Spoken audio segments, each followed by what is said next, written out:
నమస్కారం శ్రీ సత్య ప్రేక్షకులకి శుభోదయం. నేను నారాయణ రెడ్డి. దినపత్రికలోని ప్రధాన వార్తలను విశ్లేషించే కార్యక్రమం కాఫీ టైమ్ సిప్ అండ్ సీకి స్వాగతం. ఈరోజు మనతో ఉన్నారు సీనియర్ జర్నలిస్ట్ నోగతోటి శరత్ గారు. మరి వారిని అడిగి ప్రధాన దినపత్రికలోని ముఖ్యమైన వార్తలు ఏంటో ఒకసారి చూద్దాం. నమస్కారం శరత్ గారు. గుడ్ మార్నింగ్ నారాయణ రెడ్డి గారు. Very good morning and welcome to coffee time. Thank you sir, headline చూద్దాము, తర్వాత మనం ప్రకాశం డిస్ట్రిక్ట్ న్యూస్కి వెళ్దాము. సో ముందుగా సాక్షిలో చూస్తే ముస్లిం ఓటు బ్యాంకు కోసం ఇండియా కూటమి ముజ్రా అంటే అతిథులను అలరించడానికి చేసే ఒక నృత్యం అంటే ముజ్రా అనేది. సో ముజ్రా చేస్తుందని చెప్పేసి ప్రధాని మోడీ నిన్న విమర్శించారు కాంగ్రెస్ వాళ్ళని. ఇక కేరళలో గూగుల్ మ్యాప్ సాయంతో వెళ్తున్న నలుగురు హైదరాబాదీలు ప్రయాణిస్తున్న కారు వాగులోకి తీసుకెళ్ళిందంటే అంటే గూగుల్ మ్యాప్ అనేది రాంగ్ రూట్ చూపించింది. వాగులోకి చూపించింది. వాళ్ళు ఎక్కడి నుంచి ఎక్కడికి? హైదరాబాదీలు అంట, కేరళలో వెళ్తున్నారంట. ఎక్కడి నుంచో మరి డీటెయిల్స్ లేదు. ఇక రాజస్థాన్లో 50 డిగ్రీల ఉష్ణోగ్రత. రాజస్థాన్లోని ఫలోదీలో 50 డిగ్రీల ఉష్ణోగ్రత నమోదైంది. దేశంలో 5 ఏళ్ల తర్వాత ఇదేనంట మొదటిసారి వాతావరణ శాఖ. 50 డిగ్రీలు మనకు 43, 44 ఉంటేనే ఇలా అల్లాడిపోతున్నాం. 50 డిగ్రీలు 44, 45. అవును, 50 అంటే మామూలు విషయం కాదు. ఇవి కొన్ని వార్తలు. ఇక మన ఆంధ్రప్రదేశ్ న్యూస్కి వస్తే పదుల సంఖ్యలో వీడియో సాక్ష్యాలు అయినా పక్షపాతమే అంటే పక్షపాతం అనే దాన్ని పక్షపాతమే రాసింది సాక్షి. పోలింగ్ రోజు ఆ తర్వాత టీడీపీ గోండాల స్వైర వ్యవహారం. ఇక 6వ విడతలో 61.1% పోలింగ్. నిన్న 6వ విడత జరిగింది కదా. ఇక శ్రీవారి దర్శనానికి 20 గంటల సమయం అంట. ఇక తుఫానుగా మారిన వాయుగుండం నేడు బంగ్లాదేశ్ సమీపంలో తీవ్ర తుఫానుగా మారే అవకాశం. ఆదివారం అర్ధరాత్రి కేపుపుర వద్ద తీరం దాటున్న తుఫాన్ అంట. గుజరాత్లో ఒక పెను విషాదం చోటు చేసుకుంది నిన్న. రాజ్కోట్లోని టీఆర్పీ గేమ్ జోన్లో భారీ అగ్ని ప్రమాదం జరిగిందంట. 4 చిన్నారులతో సహా ఒక 27 మంది మృతి చెందారు. ఇవి సాక్షిలో వచ్చిన ప్రధాన వార్తలు. ఆంధ్రజ్యోతిలో చూస్తే ఆర్థిక అరాచకం తవ్వే కొద్దీ తప్పుల కుప్పలు. జగన్ సర్కారు అడ్డగోలు అక్రమాలు. 4,736 కోట్ల డిపాజిట్ గోల్మాల్. ఇక తల్లులకు నోటీసులు. ఎన్నికలు కాగానే బయటపడ్డ జగన్ బుద్ధి. కాలేజీ ఫీజు కట్టలేదని తల్లులకు తాకీదులంట. పిన్నెల్లిపై మరో 307 కేసు. 307 కేసులు నమోదు చేశారా? అంటే 307 సెక్షన్ ప్రకారం కేసు నమోదు చేశారు. ఆన్లైన్లో ఇంటర్ మూల్యాంకనం ప్రస్తుత సప్లిమెంటరీ పరీక్షల నుంచే ప్రారంభం అంట. ఇదేదో బాగుంది, ఆన్లైన్లో త్వరగా అయిపోతాయి. ఇక సిఎస్కు ఉత్తరాంధ్రలో 800 ఎకరాలు. ఎకరా 5 నుంచి 10 లక్షలకు ఎస్ఐండ్ భూములు కొనుగోలు అంటే వాటి రిజిస్ట్రేషన్ కోసమే ఇటీవల విశాఖ పర్యటన మొదలుపెట్టారు. ఇంకా ఇవి ఆంధ్రజ్యోతిలో వచ్చినవి. ఇక చివరిగా ఒకసారి ఈనాడులో చూస్తే ఇది మెయిన్ మీ దగ్గర ఉన్నట్టుంది. ఓకే, ఈనాడు కూడా సేమ్ వార్తలేనండి. సరే, మనం ఒకసారి టోటల్గా మనకి ఇక్కడ ఉష్ణోగ్రత చూడండి. రాజస్థాన్లో 50 డిగ్రీలు, ఫలోదీలో 50 డిగ్రీల ఉష్ణోగ్రత నమోదైంది. దేశంలో 5 ఏళ్ల తర్వాత ఇదే మొదటిసారి. దీనికి పక్క శాస్త్రవేత్తలు చెప్తానే ఉన్నారు, ఎవరికి వాళ్ళు ఇల్లు అందంగా ఉండాలని చెట్లు మాత్రం నాటం. అంటే రాజస్థాన్ అంటే ఎడారి ప్రాంతం కాబట్టి అది కొంచెం ఉంటుంది. కానీ మనమైనా అనుభవిస్తున్నాం కదా. అవును, మనమైనా అనిపిస్తున్నాం కదా. చూడండి, ప్రతి పుట్టినరోజుకి చాలామంది మొక్కలు నాటటం. తర్వాత కొన్ని చోట్ల అయితే పర్యావరణ దినోత్సవం రోజు మొక్కలు పెంచడం. ఇదేనే కాకుండా జనరల్గా అదొక అలవాటుగా మార్చుకోవాలి. అవును, ఎక్కడ ఏదో తెలియదు కానీ 2 దంపతులు ఒక అడవిని సృష్టించారు. ఒక పర్వతాన్ని చూసుకొని దాంట్లో రోజుకు ఒక మొక్క నాటి దానికి నీళ్లు పోవటం. వాళ్ళకి జీవితం లైఫ్ అది అంతే. దానికి అంకితం చేశారు. అది టోటల్గా ఒక అడవినే సృష్టించారు. మనిషి అనుకున్నది సాధించలేనిది ఉండదండి. కాకపోతే ఆలోచన అనేది ఒకటి ఉండాలి. మనకు అక్కడ ఒక చెట్టు ఎక్కడన్నా ఉన్నాయి కానీ వాటిని కూడా కొట్టేస్తున్నారు పెంచకపోగా. మనం మా పేర్నమెట్ట నుంచి ఒంగోలు వరకు మీరు గతంలో చూసారో లేదో. అవును, ఇప్పుడు సిమెంట్ రోడ్ వేశారు. అప్పుడు 100 ఏళ్ల నాటి చెట్లు. 100 ఏళ్ల నాటి చెట్లు. ఆ ఒంగోలు నుంచి పేర్నమెట్ట దాకా వెళ్ళాలంటే చక్కగా చల్లటి గడి ఏసీలో పోయినట్టుండే. కానీ అది ఇది ఒక చిన్న ఎగ్జాంపుల్ సార్. పీవీఆర్ స్కూల్కి ఎదురుగా ఎన్ని చెట్లు చక్కగా ఉన్నాయి, అన్నీ కొట్టేశారు. కనీసం ఆ చెట్లు ఏదో మంచి కాదని చెప్పేసి ఏదో అన్నారు. మళ్ళీ మంచి నాటాలి కదా, బాగా ఎండాకాలం టైంలో కొట్టేశారు అది కూడా. సరే అదే దీని పరివాసాన్ని మానవుడి పరివాసం చేస్తున్నటువంటి వీటి వల్లే ఈ ఉష్ణోగ్రతలు పెరగటం. బైపాస్ డివైడర్లో నాటారు, చాలా వరకు దాదాపు 50% పోయినాయి నాటేసి. కొన్ని లక్షల రూపాయలు పెట్టి తెచ్చి నాటారు, 4 రోజులు నీళ్లు పోసారు, ఎండలకి అవి కూడా అన్నీ పోయినాయి, దాదాపు 50% పోయినాయి. మొన్న ఏదో వర్షం పడబట్టి కొన్ని అలా ఉన్నాయి. రేపు పొద్దున వర్షం వాటి మీద ఇప్పుడు మున్సిపాలిటీ వాళ్ళు దాని మీద పర్యవేక్షణ ఉంటే ఆ చెట్లు బతుకుతాయి. అవును, ఏదో నామకే వస్తుంది చేస్తే ఏదో కొద్దిగా నిధులు వచ్చాయి, నాటాము, అయిపోయింది, చేతులు దులుపుకున్నాము అంతే. ఓకే సార్, ఇక గొంతెండుతుంది. ఇది నిన్న మొన్న గతంలో బాగా ఎక్కువైపోయింది. ఇప్పుడు గతంలో కలెక్టర్లు ఎండాకాలం వస్తే RWS అధికారులతో ప్రత్యేకంగా సమావేశం. అవును, ఎక్కడ పశ్చిమ ప్రకాశంలో వాటర్ సఫిషియెంట్గా ఉండదు, కానీ ఆ గ్రామాల్లో వాటర్ ట్యాంకర్లు పెట్టి మంచినీళ్ళు ఏర్పాటు చేయాలని ప్రతి గ్రామానికి ఆ ట్యాంకర్లు మరమ్మతులు చేయించడము, వాళ్ళకి రావాల్సిన బిల్లులు సకాలంలో అందిస్తే కదా. ఎక్కడ స్టోరేజ్ ఉంది, ఇప్పుడు సాగర్ వాటర్ ఉంది, ఆ చెరువులో నీళ్లు మేము నింపాలి, ఆ నీళ్లు నింపితేనే వాటర్ స్టోరేజ్ ఉంటుంది. సో వీటన్నిటి మీద రివ్యూ జరుగుతుంది. ఈ ఎన్నికలకు వచ్చేటప్పటికి ఇది ఒక్కటి సమస్య ఏర్పడింది వాస్తవానికి. కానీ సైమల్టేనియస్గా వాళ్ళు 2 విధాలుగా చేయాలి. ఎండాకాలం వచ్చినప్పుడు వాటర్ కంపల్సరీగా ఉండాలి కదా, ముందు ఎన్నికలు ఒకటే ప్రామాణికం కాదు కదా. సో ఈ నేపథ్యంలో ఒంగోలు ప్రధాన నగరంలో నిన్న కర్నూలు రోడ్డులో Srinagar colony, Srinivas colony, Sriram colony, మొన్న కొప్పోలు దగ్గర మొత్తం ఒకటే. అవును, ఏం చేస్తారు వీళ్ళందరూ నాకు అర్థం కావట్లేదు.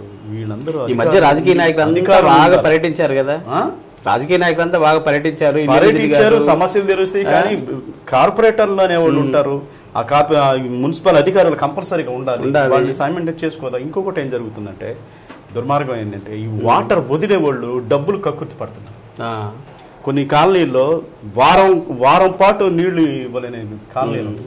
ఇప్పుడు ఇక్కడ శ్రీనివాస్ కాలనీ ఉందండి, ఇక్కడ కర్నూలు రోడ్లో శ్రీనివాస్ కాలనీలో వాళ్ళు ఒక తండా అట, ఒక ఏరియా అక్కడ శ్రీరామ్ కాలనీ. సో వాడు నీళ్లు వదిలేవాడు కొంతమందికి డబ్బులు తీసుకుని వదలటం అంటే వాళ్ళు ఆరోపిస్తున్నారు. అంటే ఒక అరగంట ఎక్కువ, అరగంట వీళ్ళకి తగ్గించడం ఆరోపించడం. గొప్పల్లో ఇది 2వ 3వ రాస్తారు. అందుకని వీళ్ళు ఎక్కడెక్కడ లీకులు ఉన్నాయి ఆ లీకుల్ని సరి చేసుకోవటం వీళ్ళు పని ఏంటండి. ఏం చేస్తారు కదా వాళ్ళ పని, ఉదయం లేచినప్పటి నుంచి అదే కదా వాళ్ళ పని, అదేగా. అది చెయ్యరు. సరే బడ్జెట్ అంట, బడ్జెట్ పర్యవేక్షించే వాళ్ళు ఉండరు.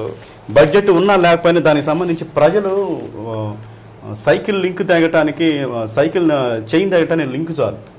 ఒక్క సమస్యని కనపడటానికి అందరూ మున్సిపల్ ఆఫీస్కి వచ్చారనుకోండి, అది ఒక ఏరియా అయినా సరే అది చెడ్డ పేరే కదా. అంతే కదా. ఇప్పుడు వాటర్ ట్యాక్స్ కట్టించుకుంటారు, ఎవ్రీ 6 months వాటర్ ట్యాక్స్ కట్టించుకుంటున్నారు. లేదు కదా. ఇదిగో నగరంలో 2 వేసవి చెరువుల నుండి మొత్తానికి నీరు అందిస్తున్నారు. ప్రస్తుతం అవి పూర్తిగా అడుగంటి మోటార్ల జలాలు అందడం లేదు. దీంతో 4 రోజులకు ఒకసారి సరఫరా చేసే ప్రాంతాలకు వారానికి ఒకసారి అరకొరగా ఇస్తున్నారు. ట్యాంకర్ల ద్వారా వారానికి ఒకసారి పంపిణీ చేసే కాలనీలకు 10 రోజులకు ఒకసారి ఇవ్వడం లేదు. ఈ విషయాలు ఏవి బయటకు చెప్పకుండా యంత్రాంగం గోప్యంగా పాటిస్తుంది. ప్రజల నుండి ఫిర్యాదులు వెల్లువెత్తుతున్నా పట్టించుకోవడం లేదు. ఓవైపు మండుతున్న ఎండలో మరోవైపు నీళ్లు లేక నగరవాసులు నరకయాతన అనిపిస్తుంది. 15 సంవత్సరాల నుంచి వింటా ఉన్నాం సార్, ప్రతిరోజు నీళ్ళు ఇస్తాం, ప్రతిరోజు ఒంగోలు నగరానికి నీళ్ళు ఇస్తాం. ఎవరు వచ్చినా సార్ 15 సంవత్సరాల నుంచి. మన వైపు నుంచి మనం చెప్పగలిగింది ప్రజలకు ఇబ్బంది, ఆ ప్రజల్లో మనం కూడా ఉన్నాం కదా. అంతే, అదే. సో ఇది ఒంగోలు పరిస్థితి. ఇక పొగాకు గరిష్ట ధర 322 రూపాయలు చేరింది. నిన్న 290 పొగాకు వేలం కేంద్రం ఒకటి ఇక్కడ పేనమిట్ట దగ్గర వాళ్ళు అధికారులు చెప్పడం ఏంటంటే మేము ఇన్నాళ్ళు దాదాపు 30 ఏళ్ల నుంచి నేను చూస్తా ఉన్నాము, కానీ ఇంత ధర ఎప్పుడు రాలేదు. అది బ్రెజిల్, న్యూజిలాండ్ ఏదో 2 దేశాల్లో 3 దేశాల్లో ఎక్స్పోర్ట్ పోయేది. ఉత్పత్తి లేదు, ఉత్పత్తి లేదు. అందుకోసమని వీళ్ళకి అది కలిసి వచ్చింది. కర్ణాటకలో కూడా తగ్గింది. ప్రభుత్వం ఏంటంటే పొగాకు ఉత్పత్తుల్ని టోటల్ గా నిషేధిస్తారు. మన సినిమా థియేటర్ చూస్తే అదే కదా, గుట్కా, పాన్ ఇవన్నీ పొగాకు ఉత్పత్తులు కాబట్టి ఇది కలిసి వచ్చింది. అందుకని టోటల్గా రూపాయలు పలకటం అంటే మామూలు విషయం. Top rate. రైతులు కూడా సంతోషాన్ని వ్యక్తం చేస్తున్నారు. ఇంకొక వైపు ఏంటంటే రైతు దానికి తగ్గట్టు ఖర్చులు కూడా ఉన్నాయి. అదే నేను చెప్తున్నా. కానీ అంతకుముందు 30 రూపాయలు అమ్మిన రోజులు ఉన్నాయి. 160 రూపాయల నుండి పొగాకు బేడు తగలబెట్టిన రోజులు ఉన్నాయి. సో ఇది ఒక రకంగా ఆశాజనకమైన రైతులు రేటు టాప్ రేట్ అనుకుంటున్నాం కానీ రైతులకు గిట్టుబాటు అయ్యేసరికి ఇది గిట్టుబాటు ధరే అంతకు ముందు కంటే 3-4 రెట్లు బెటర్. సో ఇప్పుడు ఏంటంటే ఒంగోలు 1, పొదిలి, కనిగిరి 320 చొప్పున, అలాగే కందుకూరు ఎస్డిఎస్ రీజన్ పరిధిలో కేంద్రాలకు 5,400 బేళ్లు అంటే భారీగా మొత్తం మీద. గరిష్ట ధర 320 రూపాయలు, కనిష్ట ధర అంటే లో గ్రేడ్ ఉంటుంది, లో గ్రేడ్ 205 రూపాయలు సరాసరి, 285 రూపాయలు నుండి 285 రూపాయల 74 పైసలు మొత్తం యావరేజ్. టాప్ రేటు, లో రేటు మూడు ఉంటాయి. మీడియం, టాప్, మీడియం, లో 3. టోటల్గా 27 కంపెనీలు దీంట్లో పాల్గొన్నాయి. రైతులు కూడా కొంచెం గట్టిగానే ప్రతిఘటిస్తున్నారు. రైతులు ఆవేదన ఉంటుంది కదా, కష్టపడి పండించి వర్షాలు లేక నీళ్లు పెట్టి ఎక్కడి నుంచో పైపులు తీసుకొచ్చి సామాన్యమైన పని కదా. ట్యాంకర్ల ద్వారా నీళ్లు తీసుకొచ్చి పొగాకు, నేను చిన్నప్పుడు మొక్కలకు వెళ్ళినోడిని, మేము చేస్తాం, కష్టం తెలుసు మనకి. పొగాకంతా చేయని పని లేదు దాంట్లో. ఇక వేసవి శిబిరం ప్రారంభం దేని గురించి సార్? ఇది పిల్లలు మీకు ఎంతమందికి వెళ్ళి 2 ఉన్నారా? 2 అమ్మాయిలు. వాళ్ళిద్దరిని ఒకరోజు ఇంట్లో గదిలో పెడితే వాళ్ళు మంచి పిల్లలు చక్కగా చదువుకుంటారు. ఇక వాళ్ళు ఆకితారని వాళ్ళు ఎంతసేపు చదువుకుంటారు ఇంట్లో? పైగా ఇప్పుడు సెల్ ఫోన్ వచ్చింది. సెల్ ఫోన్ మనకు బాగానే ఉంటది, కానీ దాని ఎఫెక్ట్ చాలా దారుణంగా ఉంటది. పెద్దోడు కూడా, మనం అనేది పిల్లలనే కాదు, పెద్దోడు కూడా దాని ఎవరైనా దానికి ఎడిక్ట్ ఎఫెక్ట్ అవుతారు. సో ఈ నేపథ్యంలో సిపిఎం సంబంధించి ఎల్పిజి భవనంలో వాళ్ళు ఎస్ఎఫ్ఐ ఇదే కాదు, గ్రంథాలయం కానివ్వండి, స్పోర్ట్స్ కానివ్వండి, సమ్మర్ క్యాంప్స్ అన్ని చోట వేసవి శిక్షణ శిబిరాలు ఒక మంచి పని చేస్తాం. నిన్న ఎల్పిజి భవనంలో పిల్లలకి కల్చరల్ కానివ్వండి, పిల్లల బొమ్మలు తయారు చేయటం కానివ్వండి, దేశభక్తి గీతాలు, అన్ని రకాల అన్ని నేర్చుకుంటారు. అవి రేపు పొద్దున ఫ్యూచర్ లో పనికి వస్తాయి వాళ్ళకి. సో ఇటువంటి వేసవి శిక్షణ శిబిరాలు ప్రభుత్వం కూడా పెట్టాలండి. అది పెట్టాలి. వాస్తవానికి సెలవులు వచ్చినాయి, వేసవి సెలవులు ఉంటారు చక్కగా, హై స్కూల్లో ఉంటారు, ఏదో ఎడ్యుకేషన్ బుక్స్ తీసి పక్కన పెట్టేసి కల్చరల్ యాక్టివిటీస్ ఇలాంటి వాటిని ఎంత హ్యాపీగా ఉంటుంది. మనం మంచి పాట వింటే ఎంత రిలీఫ్ ఉంటుంది మైండ్. వాళ్ళలో ఉన్న సృజనాత్మకత అనేది ఉంటుంది కదా, బయట తీయచ్చు. డాన్సులు వేసేవాళ్ళు ఉంటారు, పాటలు పాడేవాళ్ళు ఉంటారు, ఎక్స్ట్రా కరికులర్ యాక్టివిటీస్ లో పాల్గొనే వాళ్ళు ఉంటారు, స్పోర్ట్స్. ఇవన్నిటిని ప్రభుత్వం కూడా సెలవులు ఇచ్చే మన బాధ్యత అయిపోవటం కాకుండా వీళ్ళని ప్రత్యేక దృష్టి పెట్టాలి. ఈ అన్ని స్వచ్ఛంద సంస్థలే చేయటం, ఇవన్నీ ప్రైవేటు సంస్థలు. సో ఒక మంచి కార్యక్రమం. సరే శరత్ గారు, మరి కొన్ని వార్తలు చూస్తాం, చిన్న బ్రేక్ తీసుకుందాం. కాఫీ టైమ్ సిక్వెన్సీలో ఒక చిన్న విరామం. Stay tune. Welcome back. ఇది అవసరమా సార్? లాడ్జికి వస్తావా, రద్దు చేయమంటావా? కొంచెం సింపుల్గా చెప్పండి, ఇంట్లో పిల్లలు చెప్తుంటారు. అది ఇది ఈ విషయంలో చాలా దుర్మార్గంగా ఉంది సార్. ఇప్పుడు మనం ఇక్కడంటే మార్కాపురంలో ఒక వితంతు మహిళకి ప్రభుత్వం ఆసరా కల్పించింది. ఆసరా పేర్లు శ్రీనివాస్ అని, అతను అంతకుముందు ఒంగోలులో కూడా సస్పెండ్ అయ్యి మార్కాపురం వెళ్ళారు. మార్కాపురంలో ఇదే పరిస్థితి. ఏది మహిళలను వేధించడం, ఉద్యోగులు ఏమని అక్కడ అధికారులు ఎంఐ డిప్యూటేషన్ మీద మార్కాపురం సెంటర్గా ఉంటుంది. అది చనువుగా తీసుకొని అధికారులు బూట్లు దొరిపించడం, నానా పనులు చేపిస్తారు, దరిద్ర పనులు చేపిస్తున్నారు. మాట్లాడితే ఇది లాడ్జికి వస్తావా, ఇటువంటి చూసి ఫిర్యాదు మీడియా వాళ్ళకి చేసింది. మొన్న శ్రీనివాస్ అనే అతను సస్పెండ్ చేసింది. ఇవి కొన్ని బయటపడే అందరూ బయటకు రారుగా, చాలా మంది పెట్టుకొని మానసిక వాళ్ళు డైరెక్ట్ చెప్పరు. ఒక అధికారి ఆ అమ్మాయి ఒక ఉద్యోగిని టార్గెట్ చేస్తే ఏదో ఒక పని టార్చర్ పెట్టడం, ఇండైరెక్ట్ గా చేయటం, వాళ్ళు చివరికి వాళ్ళ పని వాళ్ళే లొంగిపోయే విధంగా చేసుకుంటారు. ఇలాగా ప్రతి చోట ఉంటాయి. కానీ ఈ చట్టాలు అనేవి పగడ్బందీగా ఉంటేనే ఇటువంటి వాళ్ళని పెద్దవాళ్ళు అండి, అవును, పెద్దవాళ్ళు రిటైర్మెంట్ స్టేజ్కి వచ్చిన వాళ్ళు కూడా ఈ దరిద్రపు అలవాట్లతో చేస్తా ఉన్నారు. ఆడవాళ్ళు ఎంతమంది నరకం అనిపిస్తుంటారు, వాళ్ళు ఉద్యోగం చేసుకుంటారా, వీళ్ళ నుండి తప్పించు మానసిక వేదన చెప్పుకోలేరు, ఇంట్లో చెప్పుకోలేరు, బయటికి చెప్పుకోలేరు, సాటి ఉద్యోగులకి చెప్పుకోలేరు. సో వీటని ఈ సెల్ అనే లీగల్ సెల్ అనేది ఒకటి ఖచ్చితంగా ప్రభుత్వ కార్యాలయాల్లో ఉంటది కానీ వాటిని వినియోగించుకోలేరు, అక్కడ పొరుగు పోతారు.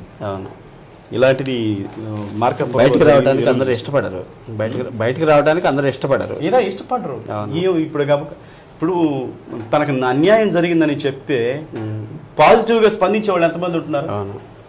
దానికి వివిధ కోణాలు, ఏం తప్పు లేకపోతే నెగిటివ్ గానీ ఇంకా లేనిపోని ఆపాదిస్తారు. అవును, ఇటువంటి మీద ప్రభుత్వ యంత్రాంగం ప్రత్యేక దృష్టి సారించారు ఖచ్చితంగా. ప్రతి దీని మీద అయితే ఉన్నాయి సార్, కానీ వాళ్ళు యాక్షన్ తీసుకునే వాళ్ళు లేరు, రెస్పాండ్ అయ్యే వాళ్ళు లేరు. ముందు రెస్పాండ్ అయ్యేవాడు అది. ఓకే, ఇక ఎటు తిప్పుతారు ఏంటిది? ఇదిగా ఉద్యోగులు ఓట్లు కీలకం ఉంటాయి. పెరిగిన పోస్టల్ బ్యాలెట్లు, సర్వీస్ ఓట్లు, నువ్వా నేనా అన్న పోటీలు అవే అభ్యర్థి తలరాత మార్చే అవకాశం. కొనుగోలు పైన అంటే అందరూ కొన్నారులేండి, ఒకళ్ళు కాదు. అంటే అన్ని పేపర్లో రాసుకునేదే. ఇప్పుడు వైసీపీ వాళ్ళు కొన్నారు, మొన్నటిదాకా మాకు పడతాయి అనుకున్నది ప్రభుత్వ వ్యతిరేక ఓటు మాకు పడతాయి అనుకున్న వాళ్ళు డబ్బు పెట్టి అమ్ముడుపోతారేమని వీళ్ళు కూడా కొంటారు. ఖచ్చితంగా డబ్బు లేకుండా పోస్టల్ బ్యాలెట్లు దారుణంగా అమ్ముడుపోయిన సంఘటన గతంలో లేదు. పోస్టల్ బ్యాలెట్లు అమ్ముకునేది అరకొర ఉందే కానీ ఇప్పుడు టోటల్గా చాలా మంది పోస్టల్ బ్యాలెట్లు అమ్ముకున్నారు. అదేదో లైసెన్స్ అయినట్టు ఫీల్ అవుతున్నారు, డబ్బులు తీసుకోవటం, ఓటుకి డబ్బులు తీసుకోవటం. ఒక ఎస్ఐ ఆన్లైన్ 5,000 ట్రాన్స్ఫర్ చేసుకుంటే అది దొరికి సస్పెండ్ ఎస్ఐ. సో ఈ కల్చర్ అంటే ఎక్కడ వరకు పోతుంది అనేది, ఇది ఎంత దారుణం ఉంటుందంటే వ్యవస్థని సర్వనాశనం చేస్తారు. 10 మందికి చెప్పగలిగిన వాడు 10 మందికి డబ్బులు, ఓటుకి డబ్బుకి ఓటు అమ్ముకోవటం అనేది ఎంత దుర్మార్గం చూడండి. రేపు పొద్దున వాడు ఇన్ని కోట్లు పెట్టి ఓటు కొనుక్కుంటాడు, పని అంతలా చేస్తారు చెప్పండి. ఇప్పుడు ఒక ఎమ్మెల్యే వచ్చేసి దాదాపు 100 కోట్లు, యావరేజ్ 100 కోట్లు ఖర్చు పెట్టారంట నిన్న. మరి ఈ 100 కోట్లు ఎక్కడి నుంచి రావాలి? ఇప్పుడు దాకా ఎక్కడి నుంచి వచ్చాయి వాళ్ళకి? మరి ఎమ్మెల్యే వాడు సంపాదించుకోవాలి, అంత డబ్బులు సంపాదించుకుంటేనే కదా రేపు మళ్ళీ ఈసారి ఇప్పుడు 3,000 అయింది, ఈసారి 5,000 కావాలి కదా, డబ్బులు కావాలి కదా. బాగా మినిమం 2,000 నుంచి 3,000 అమ్ముకోవటం అంటే కొనుగోలు చేయటం అంటే సామాన్య విషయం. ఎంత డబ్బు పెట్టాలి ఏంటి సార్? తీర ప్రాంతంలో పొరుగు మద్యం పరవళ్ళు ఇక అది మామూలేగా అండి. చీరాల ఏరియాలో ఇప్పుడు సరళించారు కదా ఈసీ. మీరు గట్టిగా పనిచేస్తే గ్రామాల్లో రూపాయి పంచకూడదు. డబ్బుల విషయంలో, మద్యం విషయంలో విచ్చలేడిగా పారిపోతుంది. మద్యం పారిపోతుంది. 10 మంది అధికారులను అయితే నియమించారు, 10 మంది అధికారులు పర్యవేక్షణ కోసం. ఏమి లేదండి, ఏమి లేదు. ఇంత దారుణమైన గొడవలు గతంలో 2019లో లేదు. ఎన్నికల్లో ఈ దేశం మొత్తం మీద కూడా లేవు. దేశం మొత్తం స్టేట్స్ లో జరిగాయి కదా. మరి ఈసీ అన్ని చోట్ల బ్రహ్మాండంగా జరిగింది, ఎటువంటి సంఘటన జరగలేదు. ఒక ఎమ్మెల్యే దొరికినోడు దొంగ, అలాంటివి చాలా ఉన్నాయి, చాలా ఘటనలు ఉన్నాయి. అదేదో ఒకటి పార్టీ వాళ్ళు బ్యాలెట్ బాక్సులు పగలగొట్టిన సంఘటన పార్టీలో ఉన్నారు. ఒకటే అని కాదు. సో అట్లనే ఈ ఎన్డీపీ లిక్కర్ బాటిళ్ళు విచ్చలవిడిగా అర్ధరాత్రి తెరిచి ఉంచుకున్న బార్లు, మద్యం, వైన్ షాపులు, పంతుల లేని విక్రయాలు, నగదు జమ, చోద్యం చూస్తున్న అధికారులు. ఎక్కడి నుంచి? చీరాల నియోజకవర్గంలో NDP non duty paid liquor పరవలు తొక్కుతుంది. తీర ప్రాంత గ్రామాలకు చెందిన కొందరు గతంలో గోవా, కేరళ ప్రాంతాల నుంచి కంటైనర్ల ద్వారా భారీగా ఈ లెక్కర్ తరలిస్తున్న విషయం పోలీసు అధికారులు తెలుసు. ఎందుకంటే ప్రత్యక్షంగా 2019 ఎన్నికల్లో డబ్బులు పంచుతున్నారు పోలీసులకి ఎంక్వైరీ చేసిన కంప్లైంట్ చేస్తే ఆ పోలీస్ అంటాడు అక్కడికి వచ్చి, పంచుకొని మీకేం సంబంధం, తీసుకునేవాళ్ళు తీసుకుంటారు, ఇచ్చేవాళ్ళు ఇచ్చేస్తారు. అంత బాధ్యత పబ్లిక్ గా డిఎస్పీ ప్రమోషన్ లో ఉన్నాడు ఆయన, డిఎస్పీగా ఉన్నాడు ఆయన. యాక్షన్ తీసుకోవాల్సిన క్యాండిడేట్. నాకు ఆశ్చర్యం వేసింది, ఇదేంటి ఇది డబ్బులు పబ్లిక్, పంచాయతీ ఎన్నికలు అప్పుడు డబ్బులు పబ్లిక్ గా పంచుతున్నారని కంప్లైంట్ చేస్తే ఆయన పంచుకొని ఈయన ఇప్పుడన్నా డబ్బులు పంచుకోకపోతే ఎట్లా అనే మాట. అట్లా అన్ని చోట్ల ఈ అవినీతి అధికారులు ఉండటం, వాళ్ళకి పోయే కమిషన్లు పోతాయి, వాళ్ళ పనులు వాళ్ళు అవుతాయి. ఏ విచ్చలవిడిగా గోవా నుంచి కేరళ నుంచి మద్యం మంది రాదు కదా. అవును. ఇక 28 నుండి కొప్పోలు కళా పరిషత్ ఇది ఒక కల్చరల్ అనేది కొంచెం ఆహ్లాదకరమైన, అంటే కొప్పోలోనా ఒంగోలులోనే జరిగేది? కొప్పోలేనా? కొప్పోలు నాటకోత్సవాలు నిర్వహించి కొప్పోలు కళా పరిషత్ కాటరగడ్డ నిన్న కరపత్ర నందమూరి 107 నాటక పోటీలు కొప్పోలు గ్రామంలోనే 8 గంటల నుంచి ఇవి 28 అంటే 2 రోజులు 3 రోజులేగా, 26 కదా, 3 రోజులే కదా, 3 రోజుల పాటు ఈ నాటక పోటీలు జరుగుతాయి అనేది పెట్టారు. ఏదైనా ఒక ప్రజలకి ఈ ఎలక్షన్లో ఇది ఒక ఆహ్లాదకరం. ఆ గ్రామంలోనే కాకుండా చుట్టుపక్కల గ్రామాల వాళ్ళు, ఒంగోలు పోషకులు, కళా అభిమానులు వీళ్ళందరూ పోయి చూడటం మంచిది, విజయవంతం కావాలని మనం కూడా కోరుకుంటాం. ఒంగోలు ప్రజలు మాత్రం ఒక మంచి మిస్ అయ్యారు. కళా పరిషత్ నాటకోత్సవాలు ఎంత ఖర్చు అవుతుంది అసలు? నాటకం ఖర్చు మినిమం ప్రతి సంవత్సరం ఎంతో ఆహ్లాదాన్ని తెలియని జానపదాలు ఎన్నాళ్ళు చేస్తారు. పోషకులు లేకపోతే కళలు వర్ధలు అంతేగా. నా దగ్గర పోషించేవాళ్ళు ఉండాలి, కళాకారులు. గాయకుడిని నేను పాట పాడాలి, పాట పాడని మైక్ కావాలి, ఆర్కెస్ట్రా కావాలి, వాళ్ళందరికీ డబ్బులు కావాలి. మనం అంటే పాట ఆర్కెస్ట్రా వాళ్ళు అరేంజ్మెంట్స్ కి మొత్తానికి కంప్లీట్ గా. సో పోషకులు ఉండాలి, కళా పోషకులు. అప్పుడు అంతకుముందు రాజులు పోషించేవాళ్ళు అంట, ఇప్పుడు రాజులు లేరు కాబట్టి ఎవరో దాతలు స్పందించేస్తే ప్రభుత్వాలే చొరవ తీసుకోవాలి. అలాగే ఎన్టీఆర్ కళా పరిషత్ అన్నారు, ఎన్నాళ్ళు పాపం ఆయన ఎన్నాళ్ళు చేయగలరు, చేశాడు సొంత డబ్బులతో. కొంతమంది ఇచ్చిన దాతలు ఉన్నారు కానీ ఏదైనా అసలు కండక్ట్ చేయడం అనేది చాలా, వాటికి కూడా రాజకీయాలు దరిద్రం, రాజకీయాలు దరిద్రం. ఆయన కూడా అయితే చరిత్రలో ఎన్టీఆర్ కళా పరిషత్ అనేది ఒకటి చిరస్థాయిగా నిలిచిపోయే అంశం. కళల పట్ల, ఈ కల్చరల్ పట్ల ప్రభుత్వాలు కోట్లు ఖర్చు పెడుతున్నారండి, 100 కోట్లు. కళాటికి ఖర్చు పెట్టాలి సార్, పెట్టాలి, వాటిని ప్రోత్సహించాలి, అన్నీ ఉండాలి రాష్ట్రం అన్న తర్వాత. ఇప్పుడు ఆడుదాం ఆంధ్ర పెట్టారు, సో ఇది కూడా అలాంటిదే జరిగింది. సో అలాంటి ప్రోగ్రామ్సే కదా ఇది కూడా. ఓకే సరిత గారు, థ్యాంక్ యూ. కొన్ని ముఖ్యమైన అంశాల మీద విశ్లేషణ చేస్తాను. Thank you. మరి ఇదండి ఈనాటి కాఫీ టైమ్ సిపెన్సీ కార్యక్రమం. తిరిగి రేపు ఉదయం 8 గంటల 30 నిమిషాలకి ఇదే కార్యక్రమంలో మళ్ళీ మీ ముందుంటాం. చూస్తూ ఉండండి శ్రీ సత్య నెట్వర్క్. నమస్కారం.